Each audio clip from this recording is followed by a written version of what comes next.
বড় ভাই 10 বছর ধরে বিদেশ করে আর পরিবারের কথা চিন্তা করে, পরিবারের সকলের ভবিষ্যৎ নিয়ে সে ব্যস্ত থাকে। বাড়িতে ছুটিতেও যাইতে পারলো না, সঠিক সময়ে সে বিয়াটাও করতে পারলো না, কারণ পরিবারের নানান চাপের কারণে। আর ওই দিক দিয়ে বাড়িতে বেকার থাকা ছোট ভাই বিয়ে করে, পরিবারের সবাই তাকে সমর্থন করে। বড় ভাইকে একবারও বললো না যে তোমার তো বিয়ের বয়স পার হয়ে যাচ্ছে, বাড়িতে বিয়াটা তুই কর।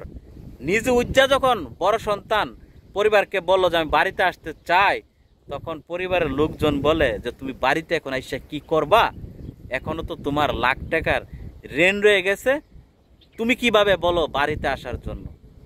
এরকম হাজারো প্রবাসী বিদেশের মাটিতে মাইনকা চিপার মধ্যে পড়ে আছে, অথচ সে সঠিক সময় বিয়েটা করতে পারলো না। বাড়িতে ছোট ভাই তার আগে বিয়ে কইরা বউ নিয়া ঘুমাইতেছে, ছেলে সন্তানও তার হইয়া গেছে।